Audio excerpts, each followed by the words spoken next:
Hello, everyone, and welcome back to Bhakti Fundamentals. Today, we return with a short question and answer session inspired by a discussion we had among the Bhakti Fundamentals crowd this past week. What we were discussing revolved around how, in old age for the body, oftentimes people become embittered and even angry due to being materially attached. Perhaps they're attached to their youthful body that did not have aches and pains, or to having a career which they needed to retire from. Or perhaps they're attached to the home that they can no longer walk around in easily and may have to trade in for a nursing home. Or maybe they were attached to family members or friends that they now think are dead. Whatever it is that they're attached to, those who are bitter in old age are most definitely having a difficult time giving those things up. And so our question today is, how does Bhakti Yoga help address bodily aging and death? Well, the simplest way Bhakti Yoga helps us in this regard is with a perspective change. Through Bhakti, we gain higher knowledge of the self. We know that death is not the end for us because we are not our material bodies or minds, but rather the eternal soul. Thus, death is merely a change of bodies and circumstances for us. What's nice about beginning Bhakti Yoga as early as possible in this life is that from the very first lesson of the Gita, which is the science of the self, that we are not this body but the soul within, from that very first lesson, we are trained to identify as the soul and face the fact that this material body we inhabit will undergo disease at various times, and old age, the body is always aging, and eventually death. And at the time of death for the body, we must leave everything gross or physical behind, and our consciousness then carries us, the soul, to our next destination. Now that destination may be material or spiritual, depending on our actions throughout life and the desires that we have cultivated by the end of this lifetime. This knowledge, coupled with our practice of Bhakti Yoga, enables us to circumvent the bitterness that typically arises during old age. How? Well, in our readings in the Gita, and in discussions with fellow practitioners, and in the classes that we hear on various topics within the realm of Bhakti, we are always reminded that we are the eternal soul, and that death is nothing more than a change of bodies, not unlike when we change clothes at the end of the workday. Remember this verse from chapter 2 of the Gita. As the embodied soul continually passes in this body, from boyhood to youth to old age, the soul similarly passes into another body at death. The self-realized soul is not bewildered by such a change. Now, in a higher sense, death marks a change of service for those on the devotional path. At some point, our current body is just no longer viable, so it's traded in for a different one at the time of death. If we are engaging in Bhakti Yoga or devotional service in this lifetime, then we must have faith that we will be engaged in devotional service in the next as well, whether in the material or spiritual realms. Whatever the case, there is no loss in spiritual life. Krishna, the Supreme, states as much in the Gita. In chapter 2, verse 40, he says, in this endeavor, indicating spiritual life or Bhakti Yoga, there is no loss or diminution, and a little advancement on this path can protect one from the most dangerous type of fear. So this means that Krishna, the Supreme, takes into account everything we've done on his behalf in devotional service and caringly arranges for our next situation so that we can spiritually advance further and not have the most dangerous type of fear of death.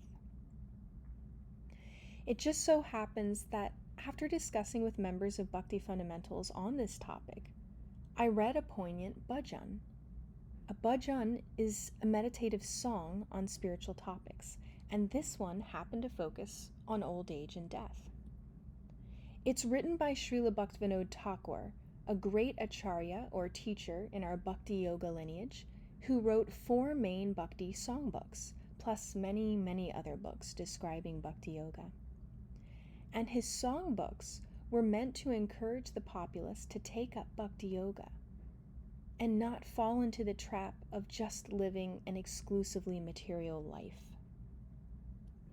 The bhajan of his that we will look at today appears in his songbook entitled Kalyana Kalpataru, and it is the first song in a sequence of bhajans appearing under the heading, The Symptoms of Repentance.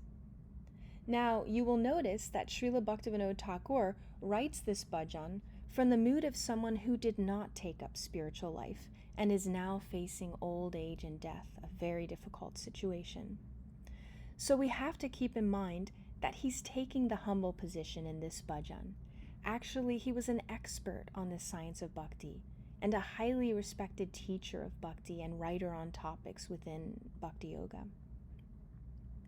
It was out of his compassion that he wrote his songbooks to inspire people to take up Bhakti Yoga as soon as possible in their lives in order to experience actual spiritual happiness, which is on the eternal platform. So without further ado, his bhajan reads, Alas, just see my condition now. I must be the most sinful rogue of all. Alas, alas, what have I done? What have I done? The human form of life is very rare, but I have passed such a priceless life engaged simply in the service of the material energy. How much time have I spent being packed up in the womb of my mother? After being born, my childhood was spent simply playing around frivolously, according to the nature of children. Then my youth quickly passed by in executing many different obligations according to social customs. All those days having been wasted uselessly, I now suffer old age in the end as my only reward. I can no longer get any pleasure from sense gratification, for my power to enjoy has now become reversed. My teeth as well as my whole body have now become disabled and weak. Various aches and pains make my daily life unbearable, and I am haunted by the continuously hovering fear of death. Due to all this, I don't feel as if there's any security or protection from any quarter. Therefore, to what can I possibly remain attached to in this world? My enjoyment of this body was limited to material sense objects, coupled with my drive to enjoy them. But now my attachment and inclination to all this has faded away. Everything in life having now passed me by, my heart is extremely worried about how to hold on to this emaciated old life.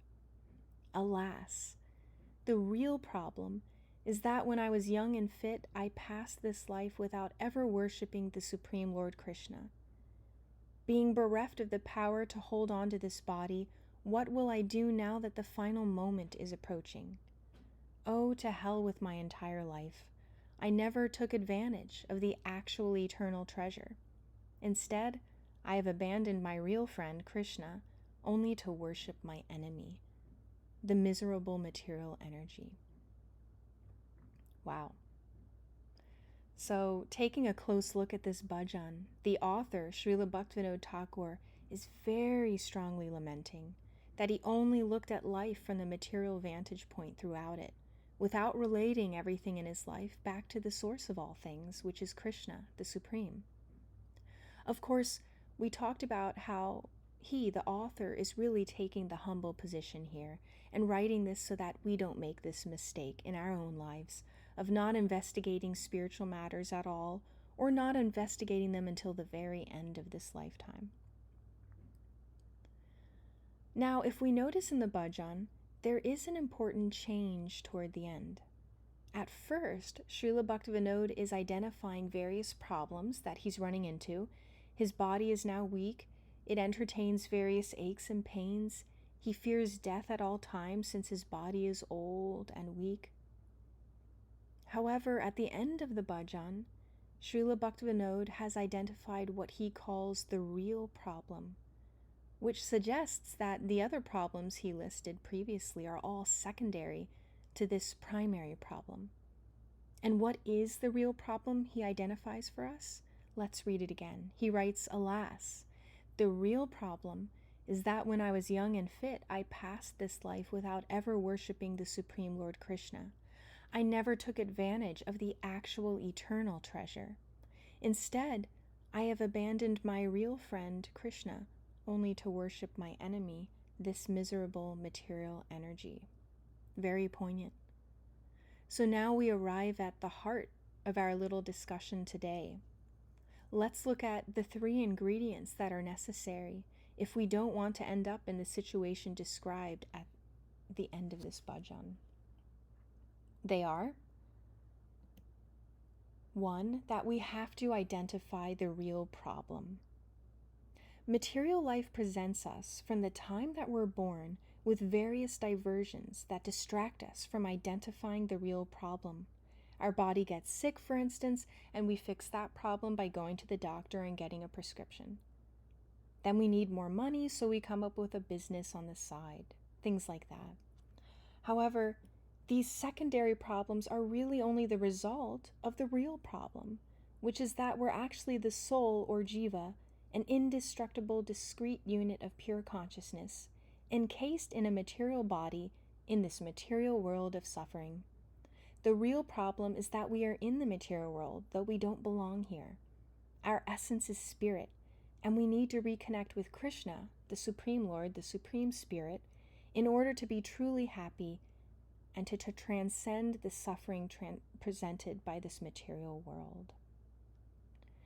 Paraphrasing Srila Bhaktivinoda Thakur's words, we have to, while we have energy now, versus when our bodies are old and weak, start serving the Supreme via the processes of dovetailing that we went over in previous discussions.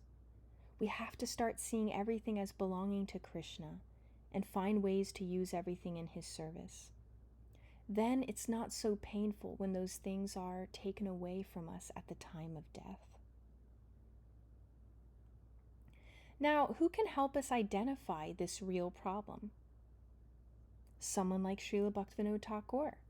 In other words, spiritual authorities who are equipped to help us identify this problem.